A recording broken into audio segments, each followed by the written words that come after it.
Barobisha traffic গার্ডের পক্ষ থেকে সেভ ড্রাইভ সেভ লাইফ প্রচার।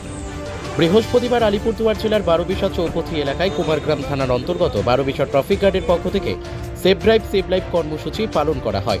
এদিন পথচলতি সাধারণ মানুষ, ছোট গাড়ি ও টোটো চালকদের ট্রাফিক সম্বন্ধে বোঝানো, save drive save life sticker বিলি করা হয়। এছাড়াও মোটর বাইক ও বড় গাড়ি চালানোর সময় হেলমেট, সিট বেল্ট পরার আবেদন জানানো হয় ট্রাফিক পুলিশের পক্ষ থেকে। এদিনের কর্মসূচিতে উপস্থিত ছিলেন বারোবিশা ট্রাফিক পুলিশের ওসি অনিল বর্মন, ধীরাজ রায় সহ অন্যান্য পুলিশ কর্মীরা। আলিপুরদুয়ার থেকে অমল বর্মনের রিপোর্ট, আমাদের টিভি।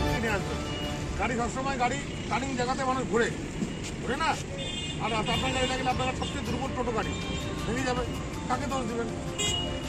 ওই যে দেখে দাঁড়িয়ে ওখানে ওখানে দাঁড়িয়ে যাওয়া ঠিক নয়। আবার গাড়ি যখন সিগন্যাল পার করে ওখানে লাল সিগন্যাল গাড়ি পুইং করে ঢুকে যাচ্ছে, জায়গা ওপেন আছে, এই টার্নিং পয়েন্টগুলো কত হবে? 25 ফিট হবে, 25 ফিটের মধ্যে গাড়ি থাকবে। টার্নিং পয়েন্ট 25 ফিট আছে, টার্নিং পয়েন্ট বাদ দিয়ে গাড়ি রাখতে হবে, টার্নিং পয়েন্টে গাড়ি থাকবে। এই যে 25 ফিটের গাড়ি আছে, গাড়িটা ওখানে দেখা যাবে। আপ অ্যান্ড ডাউন দুটো লেন আছে, ওই যে লাল সিগন্যাল এই পাশে পাড়ে ওই সিস্টেম, ওই পাশে পাড়ে এই সিগন্যাল এটা ভালো করে ডকুমেন্ট তারপরে যান। এই আজকে আমি দেখলাম বেশিরভাগই গাড়ি কী করছে, ফাঁকা পাচ্ছে বেরিয়ে যাচ্ছে, কিন্তু যখন এই কাছে দিন থাকে তখন গাড়িগুলো হাওয়ার গতিতে চলে, আপনার গাড়িগুলো গাড়ি আর আমার আমি বলে দিলাম